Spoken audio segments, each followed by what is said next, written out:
What is up, everybody? VitalSyntax here, playing some more Battlefield 3. This is a game of squad deathmatch on Grand Bazaar, and I'm using the G3A3 as an assault slash medic. And the G3A3 is the last unlock you get for the assault medic. And it took quite a while to unlock, but definitely worth it. This is one of the best assault rifles in the game. In my opinion. It's got a high amount of recoil, a smaller magazine than most of the assault rifles at 20 rounds instead of 30, and it also has a slower fire rate than most of the assault rifles. But to make up for those shortcomings, it has a very high damage. It seems to kill in 3 to 4 bullets, and a two-shot headshot, which I think it's the only assault rifle that does that. If you switch over to tap fire, even on fully automatic, it's super accurate. But if you switch over to tap fire, it's basically a sniper rifle. I mean, if you throw like on a 6 or a 7 or 8 times scope on here, you're going to be getting, you know, it's basically acting like a 20-round mag sniper rifle that'll kill in 3 bullets, just like the rest of the snipers. Now, I could be a little bit off on the damage at different ranges, but I'm pretty sure it's a 3-shot kill at 3 or 4-shot kill, I should say, at medium to close range. It does have a very high amount of recoil, and if you throw on the heavy barrel, which increases that recoil a tad bit but also makes it a little more accurate, you're gonna have a lot of trouble controlling the recoil at any range farther than 50 to 100 feet. So it does have the option for a single fire. There's no burst fire or anything like that. And I also really like the iron sights on it. So overall, it's a really good gun. It's not overpowered, I don't think, and I don't think it's underpowered either. I think it's just there right there in the middle. But if you're looking for something that's really good, I would say it's best suited for medium range, really, because at close range, the hip fire really isn't as good because it has a slower fire rate, and at long range is I guess at long range is quite good as well if you switch to the single shot or you tap fire, but there's no way you're going to get more than 1 bullet on somebody if you're going full automatic at a range. So anyway, this is Grand Bazaar. This is, like I've said, one of my favorite maps in the game, and we're playing squad deathmatch. So in squad deathmatch, you're only allowed to use a certain part of the map, and it kind of depends on the server. I've seen some servers that have some parts of it closed off, and then I've seen some servers that have the entire map. I've seen some servers that have different parts of the map, so I'm not really exactly sure what determines which part of the map you play on. I think it's kind of a server side thing. Squad Deathmatch has been in Battlefield since the Bad Company series. Bad Company 2, I think, was the first one. I'm not sure if Bad Company 1 had it, but it's not new to the series with Battlefield 3, unlike Team Deathmatch. And the difference between Team Deathmatch and Squad Deathmatch, just in case there's somebody out there maybe hasn't played too much Battlefield and doesn't really know the difference, Squad Deathmatch is 4 squads versus each other. So there's 4 people versus basically 12 other people for a total of 16. Now, I have seen larger servers with 32-player matches, and once again, that's obviously a server-side thing. I don't know if it could go up to 64. I'm not really sure, but the 32 squad deathmatch is the highest I've seen, and I don't know. 32 squad deathmatch doesn't really seem like it'd work all too well. I did play on a server like that, and it was kind of I don't know, it was just really crazy and hectic. But I really like the balance of 4v4, and it has that element of just worrying about kill death and not worrying about objectives, which is sometimes nice to not have to worry about, you know, objectives and things like that. But it also has a tank, which sometimes I like, sometimes I don't like. You know, sometimes it's frustrating to get killed by a tank when you're playing something like Assault and you really have nothing to use against it. Then other times it's nice to have that another layer of gameplay that Battlefield's always been known for with vehicles.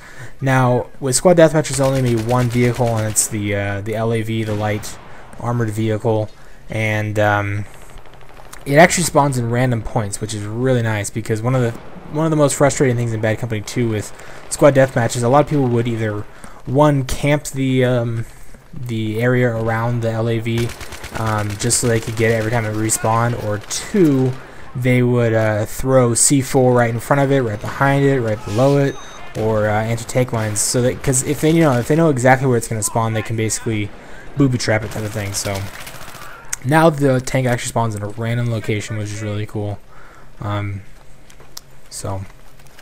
But Team Deathmatch doesn't have a vehicle, and instead of playing as squads, you just have one team versus the other team. And the thing I really don't like about Team Deathmatch is the spawn points, and I'm not really gonna get into that in this video, but if you play Team Deathmatch, you probably know what I'm talking about. The spawn points are horrible in that. I might do a video talking about that, but and you can't spawn on your squad mates in Team Deathmatch, which is, well, I guess you don't even have squad mates in Team Deathmatch, to be honest. So there's a lot more teamwork involved with squad deathmatches, which is one of the reasons I like it. You got people spawning on each other, you got people dropping ammo and reviving each other, and if your squad's in the tank, you get people repairing the tank, trying to take out enemy tanks, things like that. So it adds it still has that battlefield feel to it, but instead of worrying about objectives like you typically do with like Conquest or Rush, you're just worrying about kill death ratio. Whereas Team Deathmatch, there's really no teamwork. Another thing I really like about Squad Deathmatch is, since it's not just one team versus the other team, it's instead of a race to see who can get the best kill death ratio as far as one team versus the other. Because I mean, Team Deathmatch, if one team has a good kill death ratio, the other one has a bad kill death ratio. It's as simple as that. But with 4 squads, with 4 different teams, it doesn't matter how good your squad's kill death ratio is. It just matters who gets to that set number of kills first. So it's less campy in that sense. It's less, people want to run around and get kills as fast as they can, because that's really the goal in squad deathmatch. It's not to have the highest kill death ratio, which is very important, but the most important thing is to get kills as fast as you possibly can, faster than the other squads, so that you can reach the limit of kills, which I think by default, and there you can see I get killed by a claymore. I don't even know if you can see those things at all, and I think actually if you go prone they don't set off, but I haven't messed around with them too much myself. I haven't really used them. I've only been killed by them like twice. So anyway, you'll notice that the guy who killed me was using the IR scope, and oh my god, the IR scope in my opinion needs to be taken out of multiplayer. I don't know if you've used it, I don't know if you've seen people using it, but if you unlock it and you haven't tried it out yet, throw it on one of your guns, try it out. It's ridiculous. It's not necessarily overpowered, because it doesn't make your gun any more powerful or any more accurate or anything like that, but it basically, especially on a map like Caspian Border, where there's lots and lots of shrubbery and trees and grass and things like that where people can hide, that IR scope is basically like a must-have, and I see so many people using it. I don't know, I feel like it should just be a single-player co-op thing. I don't really like the fact that they added it into multiplayer, and the beta was a lot weaker. It wasn't quite as easy to use, but they definitely buffed it for the full game, which is, I don't know. You can see him; he's using it there again. Well, anyway, that's the end of the match.